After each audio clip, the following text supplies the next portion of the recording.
something about Alex's voice that hits a microphone correctly. It's really too balanced. This is my morning voice. Your morning voice? So I got a lot more down here in the Grizzly Adams. All right. 3, 2, 1. Let's record a podcast. Hi, everybody. My name is Jake. And I'm Alex. And this is Uncut Games, the Replay Cafe bi-weekly talkcore podcast. And I always botch it a little bit. That's how you know it's not canned. Anyways, we're here today with our buddy, Revo. Can I call you my buddy? You can call him, yeah. Okay. Yeah. We've been on this couch long enough that I think I'll help myself. Yeah. But yeah. All right. Alex is laughing. What the fuck? Anyways. Perfectly timed air compressors from the neighbors. Oh, yeah. So we were chilling out here. It took us a minute. Alex slept late. I couldn't get my shit together, but you were on time. How do you do it? I drove here a little bit early. I didn't want to be late, so I just parked, walked in. Everything was shut, so I walked back out, got concerned, and then just waited. But then I saw you, and things were looking up. Yeah. Ever since then, it's been smooth sailing. How about we give him an authentic introduction? Go ahead and tell us about yourself and your We'll back off. Your background in gaming, I guess, real quick. Yeah. So my name's John. I've been in esports professionally for around 9 years now. Started out playing professionally in a game called Pointbreak, which long story, but went to a ton of different countries playing in it. Turkey, Indonesia, Thailand, Russia. Since retired from competitive gaming, professional gaming, and then went into coaching. So met up with a group in Boston to build an esports training center. Ended up moving out there for around 2 years as we built the place. And now the director of coaching for Uptime Esports, which is kind of across the nation. We have youth esports clubs everywhere. That's a little, quick intro. Perfect. That's fantastic. And you walked right into our door and into our lives. That's true. I'm trying to pick a direction to go, but I'm probably going to start with, you're in Michigan now. You're not in Boston. Are you out of here? Is this your place? This is my place. Yeah, I am. I grew up here downriver for all my life, and then moved out to Boston for, like I said, 2 years, and then came back afterwards. I like Boston. I love Massachusetts. I don't like the prices of everything there. Yeah. Michigan has family here and a lot cheaper living, so I can do everything I can from the comfort of my own home and my own office. So why not do that? So you're still with Uptime. That's correct. Yep. Full time. I want to ask, okay, you said downriver, but what's the specific city? I was originally from Rockwood, Michigan. Now I live in Southgate. Getting from Rockwood to Russia. How does that happen? Like, can you take me through the beginning of your early pro career? Yeah, so we early on, our first trip was to Turkey. How the game works is you compete in nationals. It's hosted in Los Angeles, so you'll either get invited out there from winning a qualifier, and they'll pay for your trip out there, or you could fly out there and compete on your own dime to go. And then whoever wins nationals gets flown out for free to compete at the international level. So on our side of things, we won the qualifier, got flown out to California each year, and then competed in Los Angeles to go to these different countries. So we did it I went in 2012, but then we also went in 2014 through 2017, 2018. We were the national champions every year representing North America. What happened in 2013? 2013, the United States or North America wasn't invited. I don't know why. It wasn't that You're we part lost. of some political plot for America versus Russia and this game. It was rough. I know we took like that year hiatus, but then came back. Each of the countries were a blast, though. I know we keep bringing up Russia, but Russia was, one of the hardest countries to get into. Their visa application took hours and hours to complete. It was like a job application. You had to fill in references, your past 3 years of employment history, your, family contacts, immediate family, all of that. It was a lot to actually get into the country, but once you're there, it was a blast. So I gotta ask. So when did you start taking it seriously? Because I think it's not just like, oh, I guess I'll go to Russia. Like, when did you realize that you were gonna start not just like competing, but traveling the world as a gamer? And like, obvious question: how did you break it to your parents? Oh yeah, so I did it from an early age. We did it in a bunch of different games. I started off ironically with Age of Empires. Wait, there's competitive Age of Empires? That was not competitive. That was my first okay. title I've ever played though. So that started there, and then I got into FPS games after that by a friend of mine actually, who was a friend online. It got me into free to play FPS games. So any free to play FPS, I started playing. And then it became a time where I got into a game called AVA, which is Alliance of Valiant Arms. And then from there, they actually had an esports scene where they had like an international level and everything like that. Competed in that for a bit, didn't do as well as I'd like. So we transitioned to newer FPS games. So what we did was I built out a team that would compete at a high level in that game. And then we transitioned to every new FPS title or free-to-play FPS title that was out. Played in the first couple tournaments, won them, and then kept going to the new one. So we were at kind of the top level when it came to that, but there was no money, there was no international travel involved, so it was really just, almost for fun. So the team, you got the guys first, and you said these are naturals. Yep. And then you found games that they could adjacently move to. Exactly, yeah. We did that, and then we found Point Blank. And that game, there was, nothing to start, but we kept playing it. It was just a really fun game to play. So after that, it was announced there was an international championship, and the rest is history at that point. Damn. So this is at a time, modern esports, like there's big money involved. You're competing at a time that's like before, all these franchises are going up, before players are part owners of teams, before there's $1 million contracts being handed out. Yeah. Yep. Yeah. We created our own team called Anti-Frag. Made it ourselves, branded it ourselves, bought our own jerseys. Is it an anti-flag reference, or is it just a... Actually, it was just the name we came up with. It's sick. Yeah, it was a really cool... We had our own, logo and everything we got designed. We kind of did everything from the bottom and made it what it is today, which is still just a group of friends, a fun team.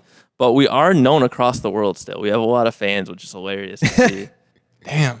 Yeah, it's one of the fun stories I always like to mention is that we're very, very famous in Indonesia. It's actually one of the hot spots for us when we go there at the international level and compete. If we leave our immediate area that we're sitting in and go outside, all of the fans will line up for pictures with us.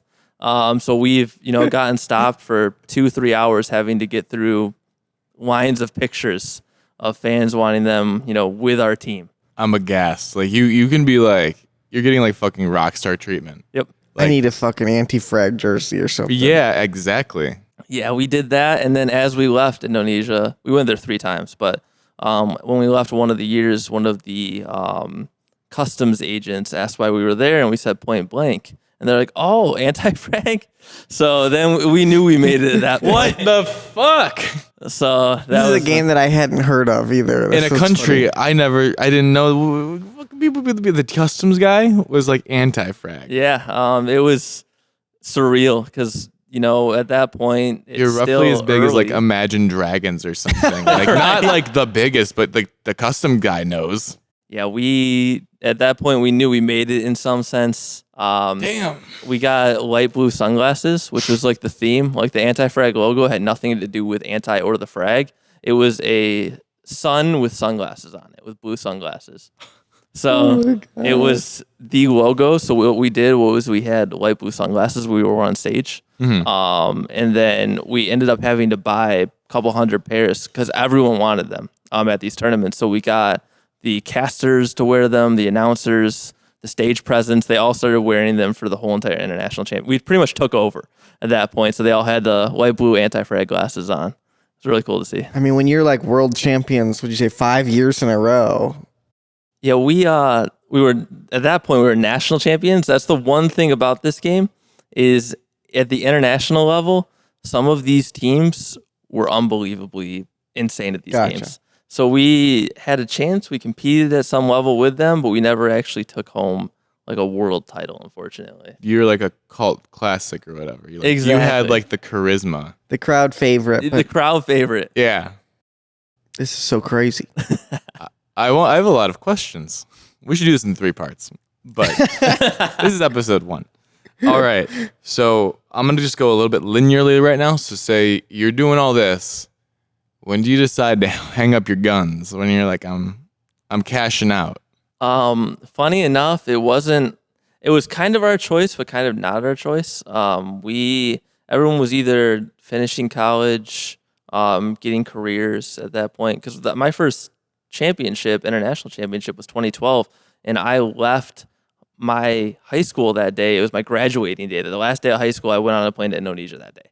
So in 2018, we're all almost finished with college, doing that sort of thing. So everyone, we're kind of like, we don't have anything left to do in this game. Mm-hmm. And then also it kind of came to a halt when the game stopped being published in North America. So we didn't even get a chance. They take it away? Yeah, they took it away. What? Why? Not enough money being made. It was a losing opportunity for them. So What has this publisher moved on to anything else? I'm just curious. in that time frame, it went through about 4 different publishers. Really? So it wasn't as popular in the States as it was in different parts of the country, in different parts of the world.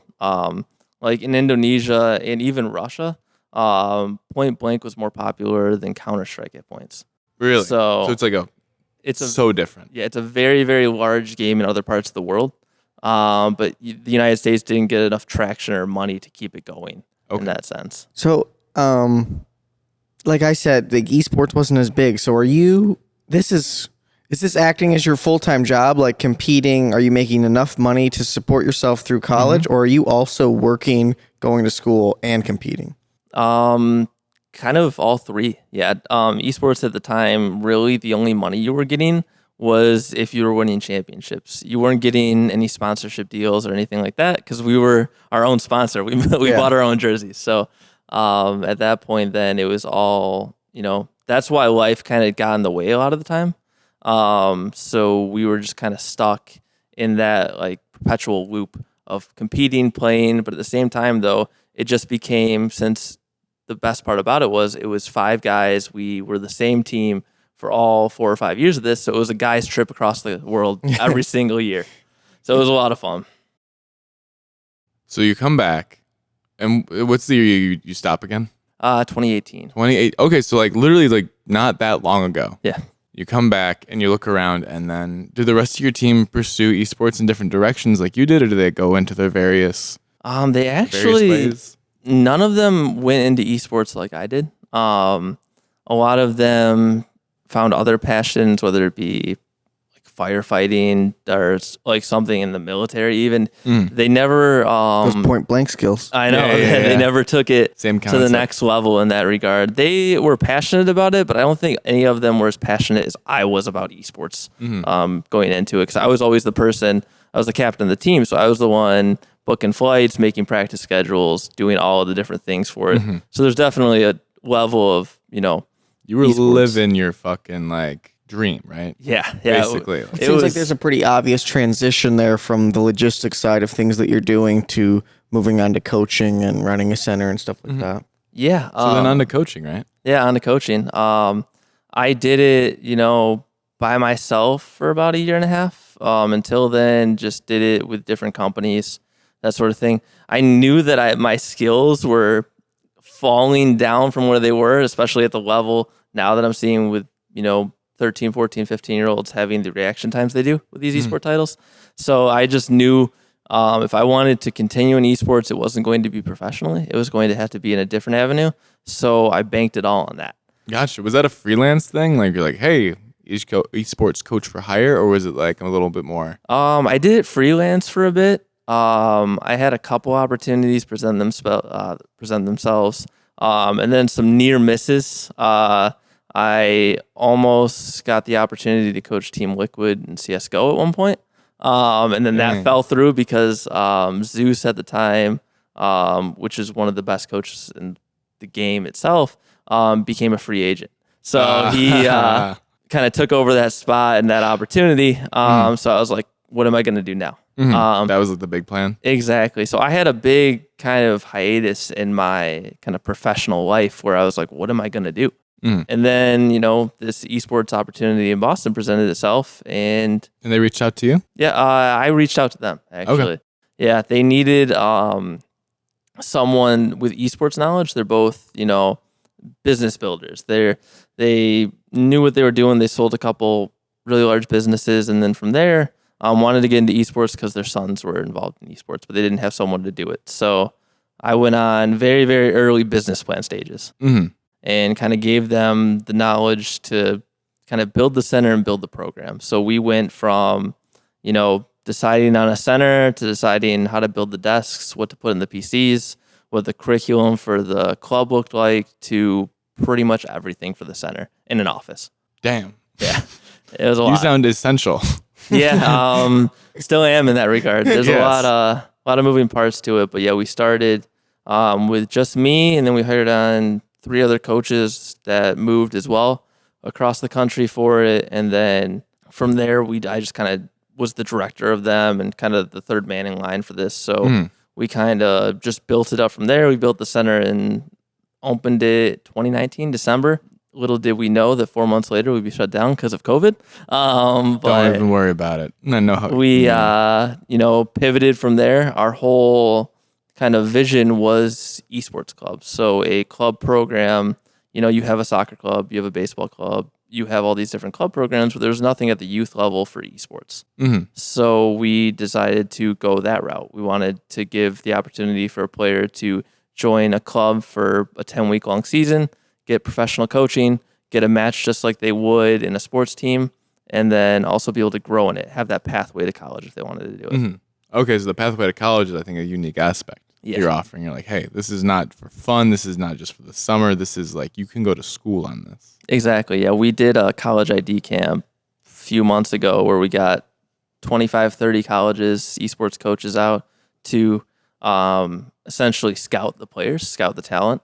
And that was the first one we did, but it provided an opportunity for these players that they were pumped. Right. They wanted to show off their skills in these different games. And it was so cool to see because they, were scrimming against each other. They were playing solos in Fortnite, whatever they had to do to show off to these coaches. And, with an esports right now, there's no way to find talent or find like really any talent. Doesn't matter if you're good or bad because there's no platform for it. So we wanted to do that in a sense with these ID camps, connect college to the player, and then help them along the way. I think that's something we've also seen as like a lack of infrastructure. Essentially, it seems like we talk about either you're playing Smash in some dude's basement or you're literally like walking out onto the world stage in front of millions. And it seems like there's no in-between infrastructures to allow people to climb a ladder like you would in sports. If I start playing soccer when I'm 5, I can follow through institutions to get to my college level, to my pro level. And we've sort of been trying to fill that gap ourselves. It sounds like you have been instrumental and successful and like almost jump starting right in that level. Like I can't imagine if we reached out to 20 or 30 colleges and we were like, hey, we got a bunch of players who are interested in competing. They'd be like, who are you? Well, but it's not just that. Like I think like, and that's what I want to know about. Well, how did you approach that? And how did you get people that took it seriously? How did you grow the player base, honestly, in the city? What was your approach? So that was a tough one because that stemmed back from when the pandemic started. Because the original plan was to, start a center, grow a club in that center, and then start another center, grow a club in that center, so on and so forth. So you almost grow it organically from there. But with the pandemic, you realize that you're not going to have time to be able to, build a player base in one center. It's going to take too long if it was going to work at all. So our next approach was going to these other centers, and we considered them fields in a sense where we have the team, you have the field, let us rent your PCs, and then we'll have a team at your center. So we'll have, we'll rent your computers twice a week and we'll field a team there. We'll get you people in, inside the center for going to this. We'll do open houses at your center to get families and friends to come out. But, you'll have a consistent stream of income and then we'll have a team there. So we started there. We partnered with 10, 15 other centers across the country, esports stadium in Arlington. Guess we weren't high on the list. There wasn't anything here to be on the list for. So. Yeah, that was 2020. I would say July, August of then. We did that, and then from there, after we did that, we started getting the numbers up to show to other places. So after that came to be, we started having a whole club program. So we had, say Miami versus Arlington, Texas, and then from there, they had their own league set up that we were able to form because we have so many different clubs in different locations playing these games. And then it came to the point where we were powering esports no matter where we were at. So we approached and got connected with Seacoast United, which is one of the largest multi-sport clubs in New England.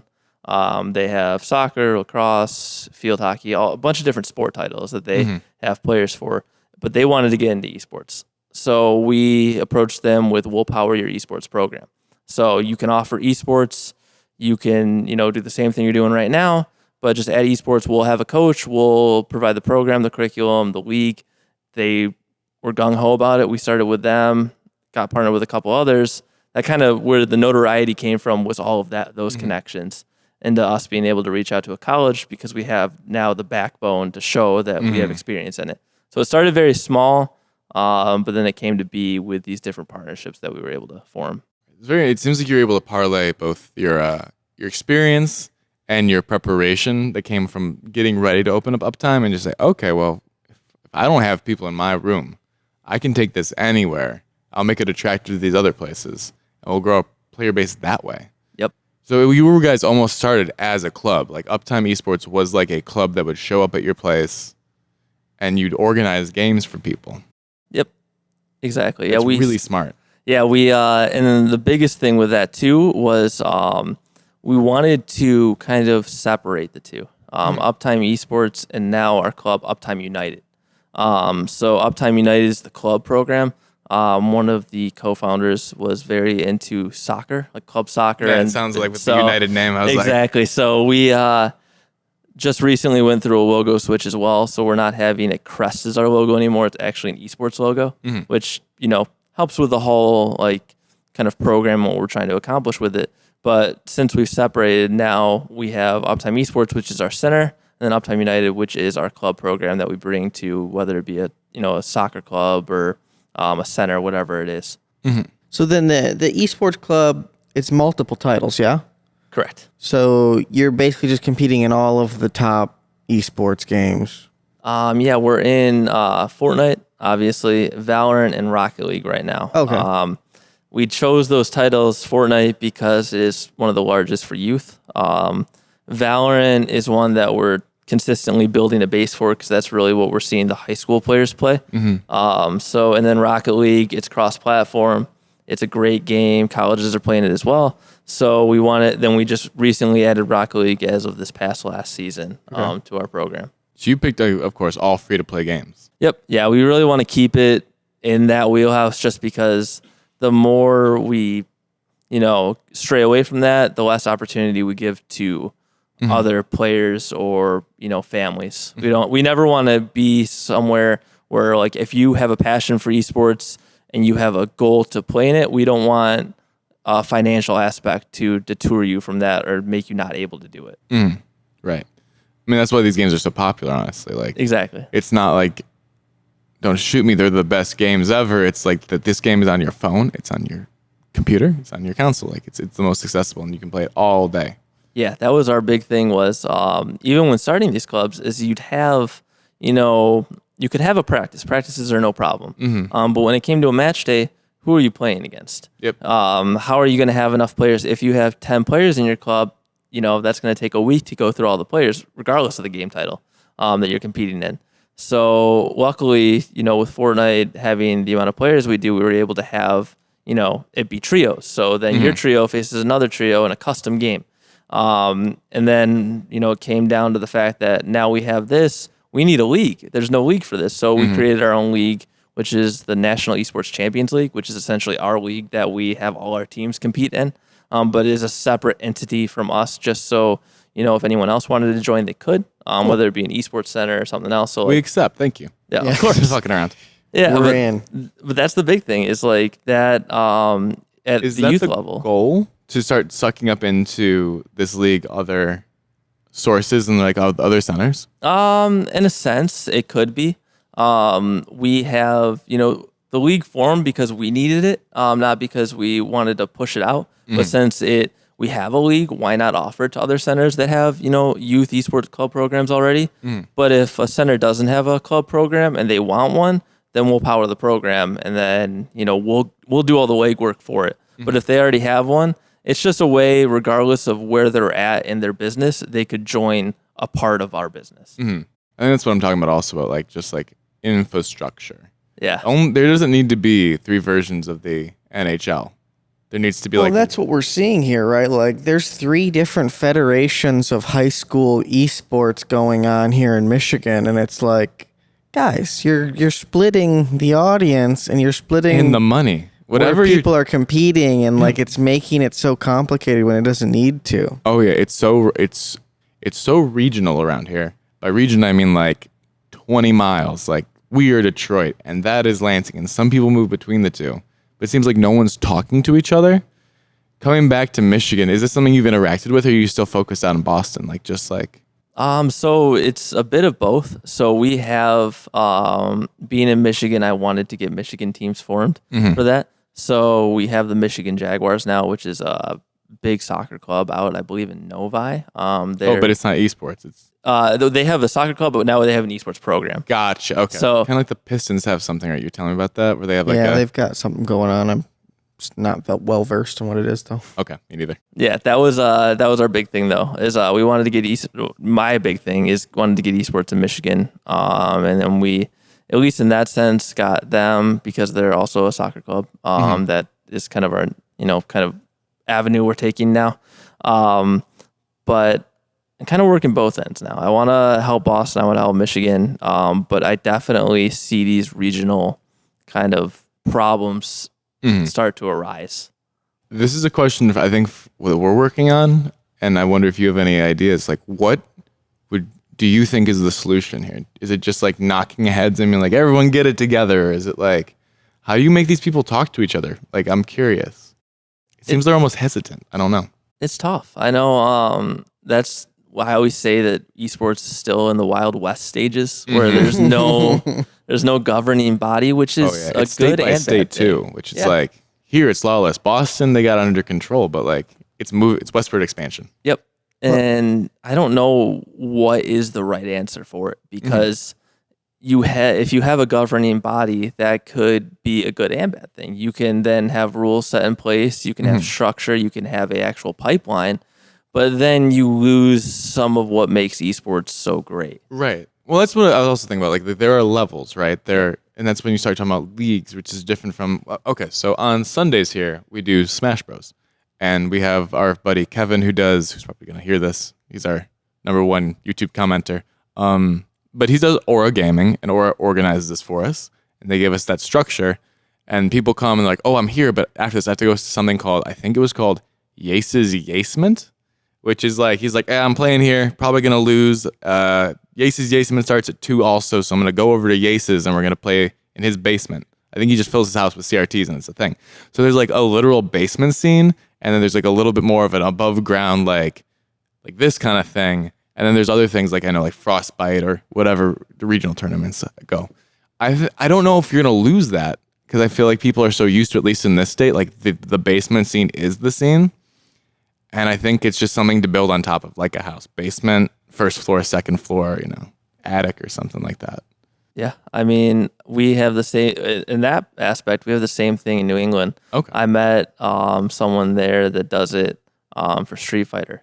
Same exact thing. FGCs, that's what I'm talking about. It's all those guys. And it seems that is the scene for that sort of like aspect of esports. I don't see it as much in other titles. I think it's because it's more difficult to do. Yeah, you're right. There's no Fortnite like scene for that. I'm lying. I'm talking about FGC when I talk about this. Yeah. I'm not as well versed in FGC as I am in other. I mean, I should be, but it's something that we haven't.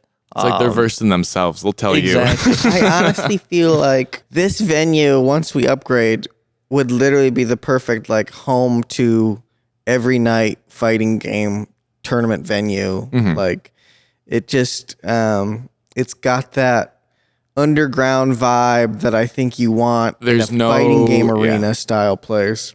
I And think, for esports, it doesn't.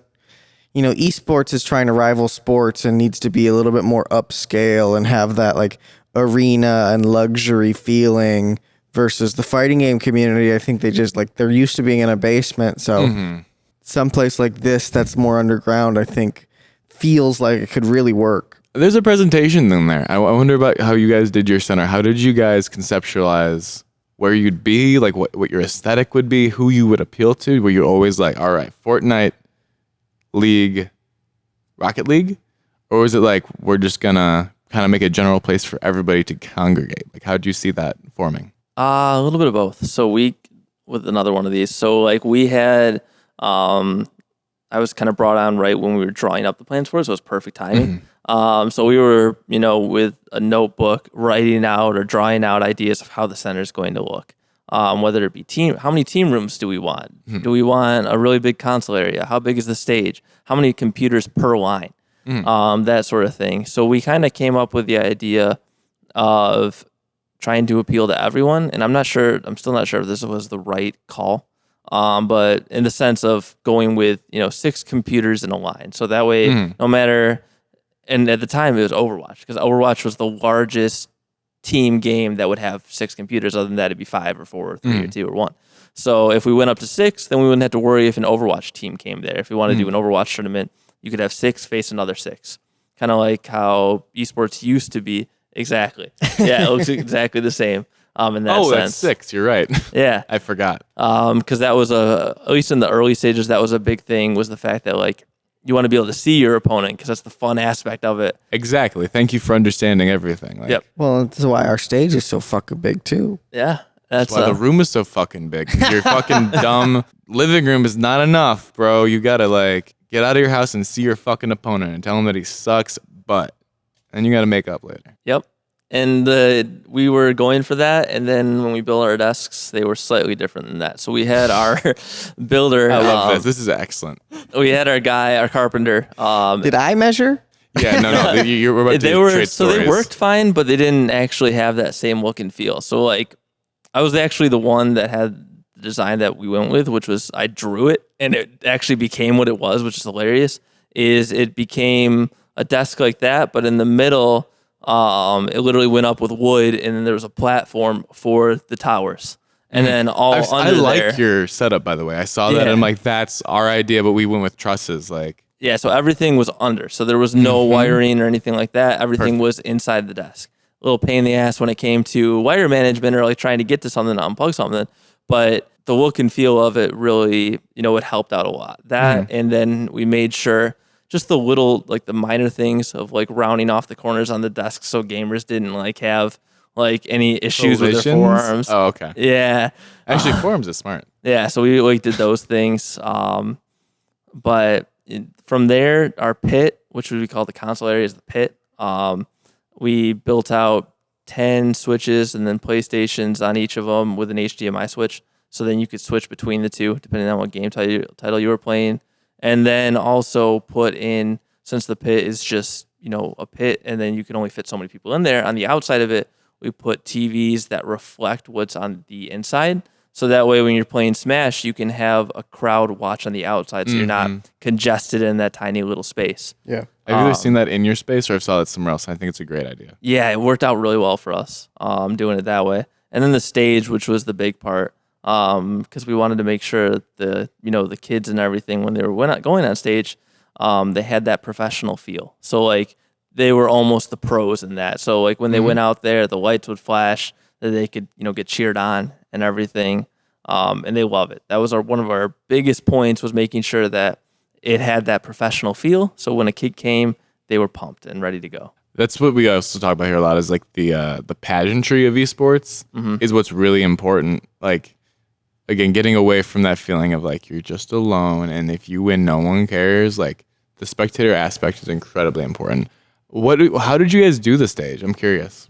Yeah, so we built it out to where 6 computers on each side, but then we realized that 6 computers in a line is too large. It wouldn't actually fit our stage. So there'd be 12 computers on the stage with a center that was open. So we actually had to angle them. So we had to put them in a V? Yeah, at the V. So, all right. So that way that actually all fit on there. You'll be seeing it here soon. And then we put, TVs on the front so they could see gameplay, and then I'll also see like a face cam. They worked out well. It took a long time to figure out how to actually get that working properly, because that was one of the biggest pains in the asses, was just the fact that you had to somehow replicate the game and then replicate the webcam at the same time, all through the computer that was running, GG Leap. So there were some issues there. We definitely found some workarounds that'll work better if we build another center. Just have, a webcam that goes straight to the TV, that sort of thing. And then from there, we have a main projector and then 2 side projectors to show, teams, team 1 and 2 or team A and B. So that way, if we're ever doing a competition, you can see the whole entire scoreboard. I love that idea. I've been thinking about that myself. Okay, this is a dumb question. Do multi-direction projectors exist? Do they? This is just a shopping question. I don't even know. Shouldn't there be a multi-directional projector? I don't know how it would work. Because you just put different things at different ways. But they're angled. Well, you get 1, 2. Okay, so a square has 4 sides. So you put one out of every side, and you can tell it which input goes to which one. Nobody thinks this is a good idea? 4 projectors back to back to back to back. No, I want them in a square. I want to be able to put a projector in the center. A square is. Squares are not back to back to back to back. That would be 4 lines in a row. I'm talking about 1, 2, 3, 4. No, you're not. You're not hearing back to back and back to back, not side to side to side to side. So would they face every direction of the room? Yes, you could fill the room. Back to back and back to back. No one would call it that, and no one understands it that way. It makes no sense, right? Back to back to back to back is how you describe a square. I don't know how that's gonna work. I was just trying to figure out the projector I don't know what aspect the purpose would be. I like it for VR mostly. I think the 360-degree projection of so I'm in the center of a room and I'm VRing, and then my buddy's behind me, and he can look around the room and see 360 degrees of the world I'm in. I think that would be incredibly cool. That's mostly what I'm talking about here. Oh, so almost like an augmented reality. Yeah, it'd be kind of like being in AR. You would also have AR glasses, right? So things could be in the spaces in between. This is just if anyone has... I'm not into it. This is ridiculous. You should be super into it. Whatever. So here's my next question. Is every day at your center a walking fucking nightmare, or is it pretty cool? It's fine.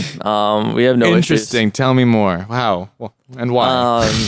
And if so, why? Well, I mean, a lot of our issues went away after we, figured them out in the first few months. PCs die, cables go bad, a light goes off, whatever. But then, some issues still arise, but they're nothing detrimental. We've had, running a Fortnite tournament back in the day, and then someone logged in and blacklisted our account, and we didn't have a chance to refresh the IP in time, so it took an extra couple hours.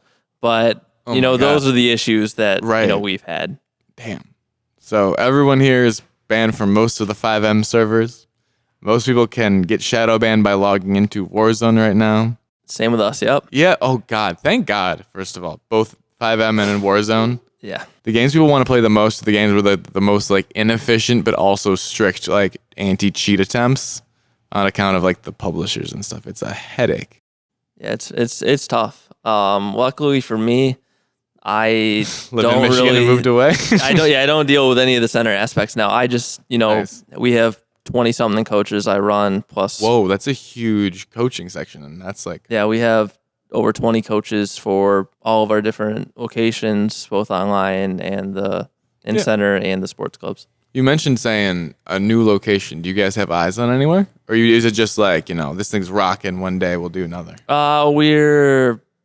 It's just announced. So we're opening up a lounge in New Hampshire right now. Really? And then potentially another one.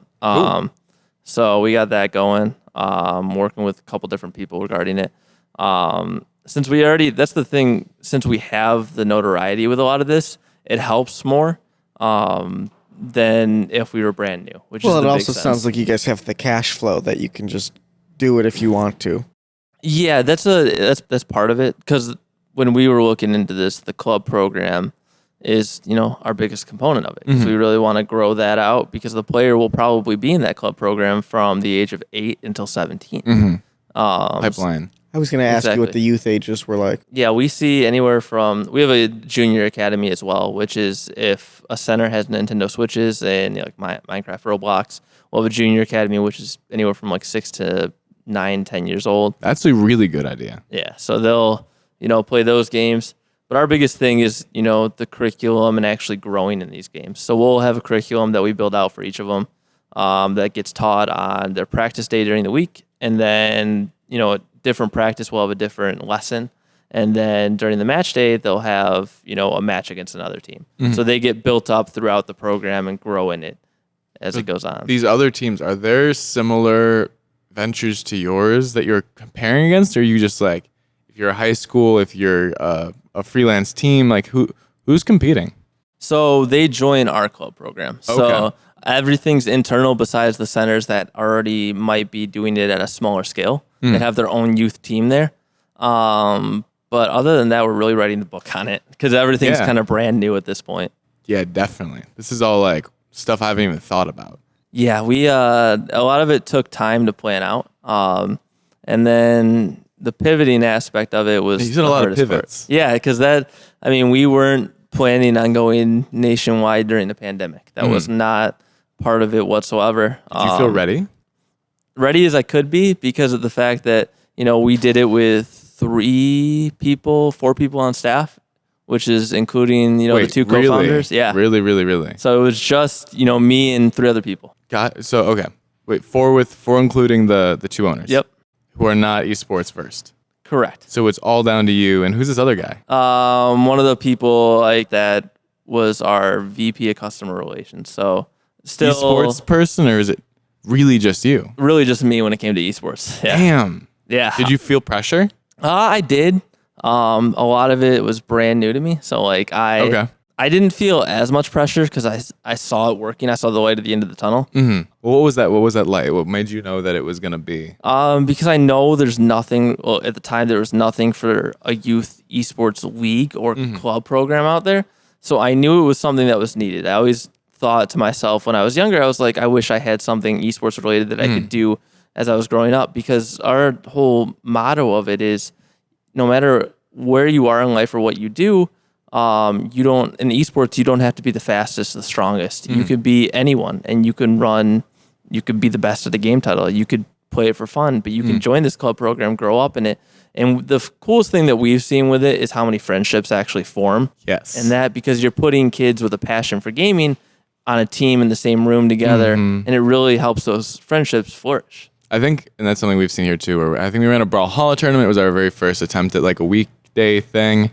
And like 7-10 kids showed up, and we were like, okay, well, we didn't really advertise it, but this mom comes back to pick up her kid, and then she comes back up to the desk. She's like, I'm buying 2 more hours. I said, oh, really? I thought you like had like this. She's like, I have to be somewhere, blah, blah, blah. She's like, whatever. He's making friends. And I was like, yes, like that's it. Like, and they just stayed up on there, and like some dude brought up, he's like, yo, you guys know Tekken? They're all like, no, we don't know Tekken. So this is Barbarian.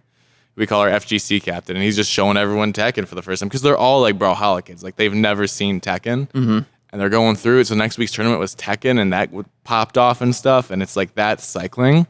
I think it also comes down again to like personalities. You only need 1 or 2 or 3 guys who feel really comfortable navigating a room to start bringing other kids in. The kids who are not going to initiate that. And there's guys like, I don't think they listen, but like Kid Death or like Barbarian here, like dudes who will just drop down next to someone and talk to them. Yep. And it starts to roll.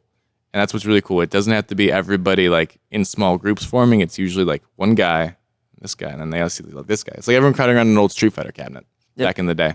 What's great about these fighting games, and I experienced last night when we were playing Guilty Gear, was like, if I'm playing League in here, someone will walk by and go, oh, you play League, right? But there's no good entrance because of how long the games are for us to like queue up together, basically. Like, you'd be sitting waiting around for like 35 minutes.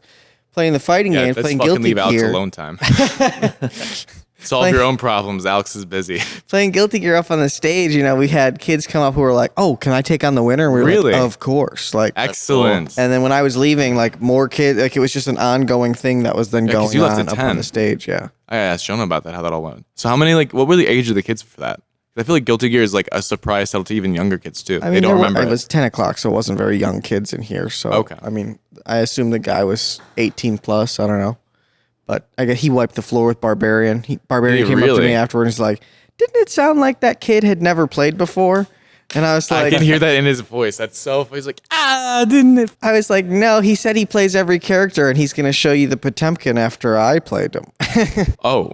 Well, the way you told that story, it also sounded like, hey, may I please try the new game? It looks so fun. Like, yeah. Okay. I feel like, like I said, Michigan is the FGC state. Yep. As far as I can tell. Like, for competitive and for, like, organized stuff like that. And I agree. Just, League is a bad game, like you said. It's Not as bad as Halo. Oh, my God. Weigh in. I have played League twice. Excellent. So Good man. That's and then Halo I played when I was younger. I haven't played anything since then. League Doesn't is a hold game is very, very tough. We tried You're to get into mean League. and it makes no sense. It's tough. That's a game that takes a lot of knowledge, a lot of time to put into. Mhm. And at least on our side of things, we're not finding the younger players to actually join clubs for it. We Yeah. tried, it failed. I think we had a similar experience this past 2 weeks or whatever. We tried to do a League summer camp and we found that, and I said this to Alex, like, only older guys don't have the time to figure out League, it seems like.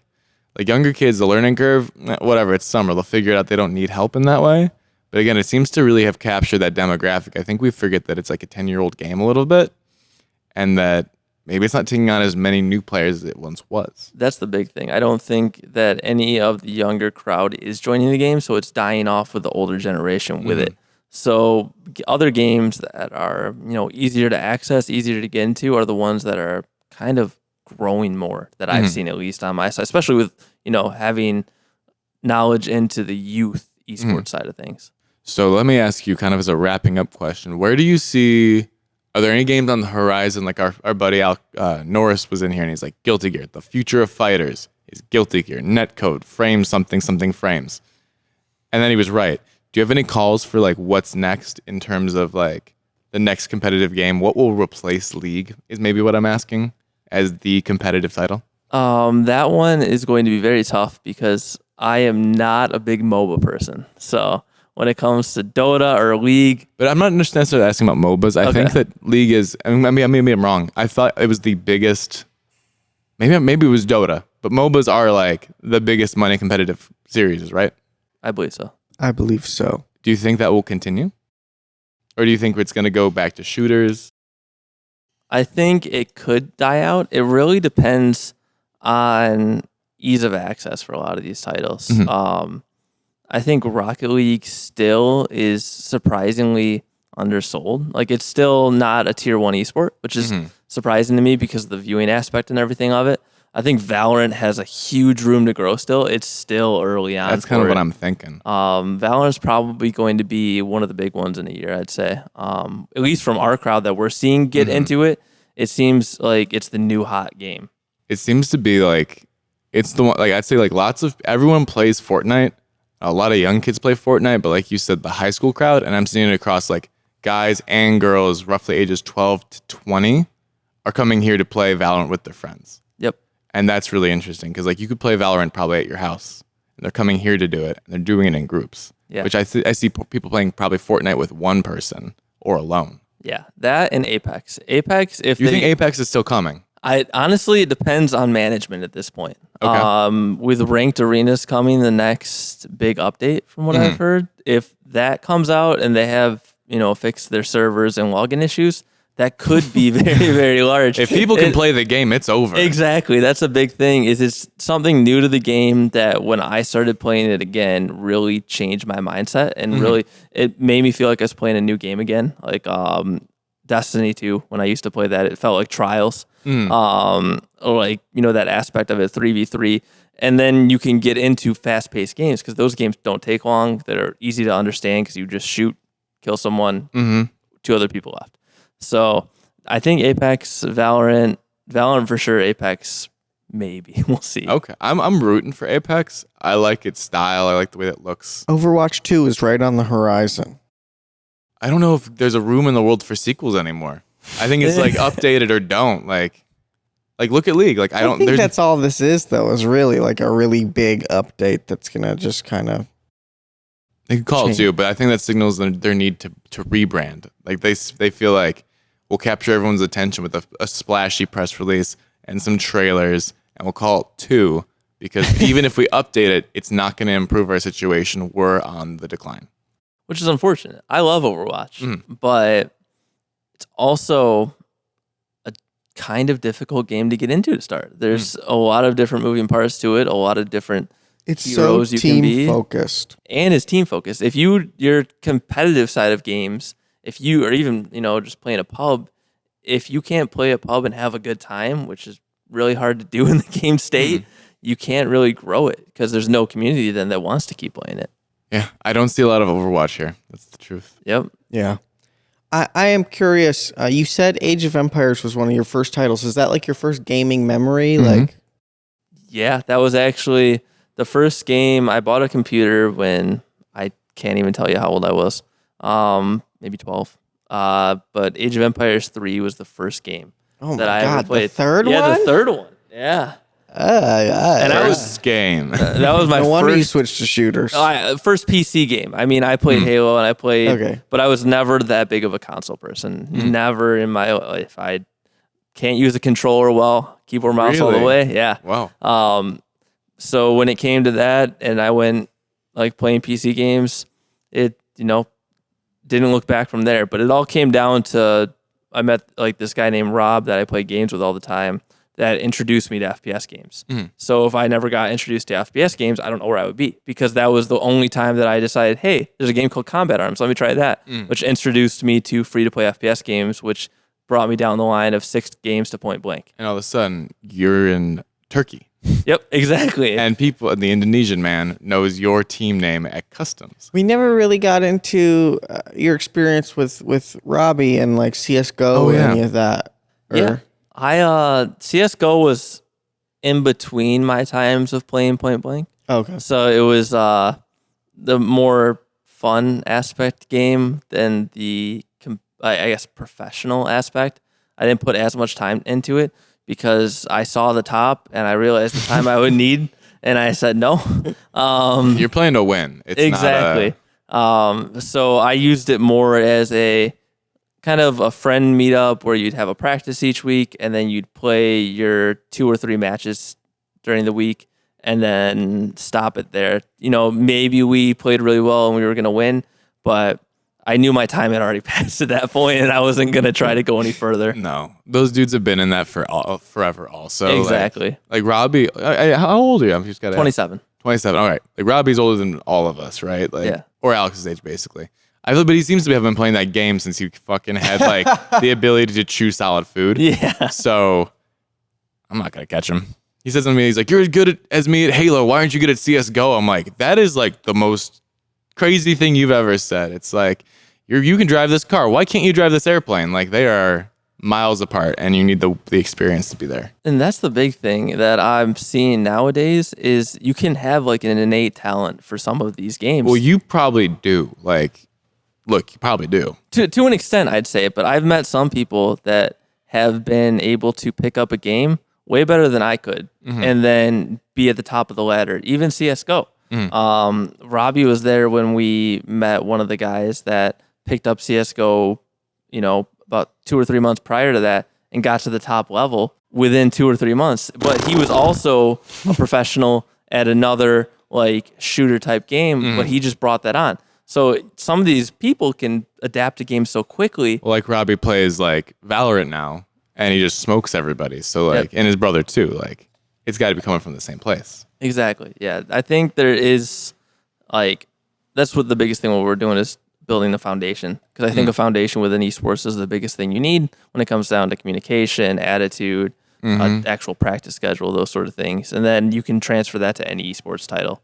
Do you feel surprised? I know you've been in it for so long that there's still not the kind of structure you're building. I feel like everyone should have already beaten all of us to the punch. Yeah. Like smarter people with more money and like experience should have gotten down, laid out the framework, and we should just be like, oh, well, I wish I could do that. Wish I was them.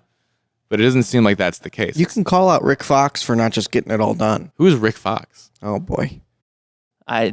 Bro, who?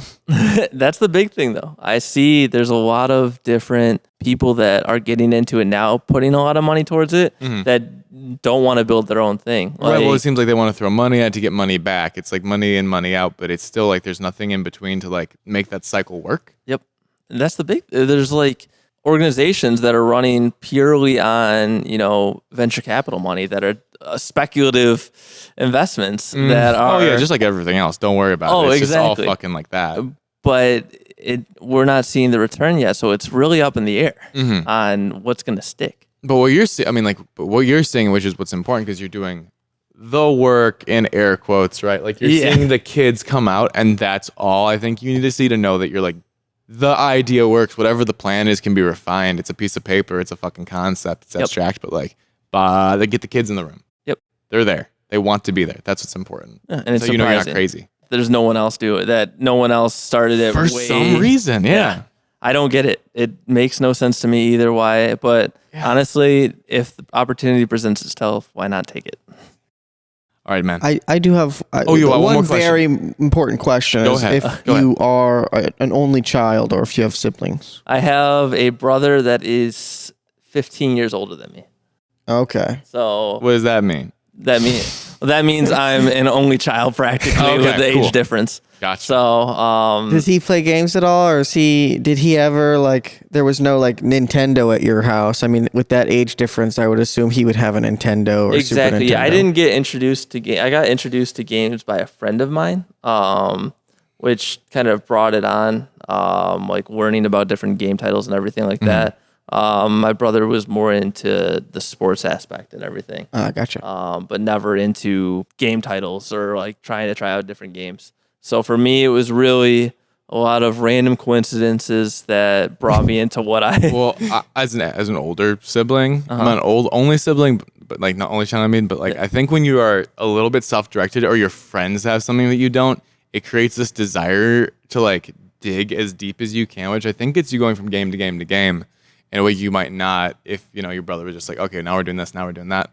Like I had an issue where like all my friends had these games I wanted, and all I wanted to do was go to their house and play that game. It's like I couldn't get enough of it because it wasn't mine. Yeah.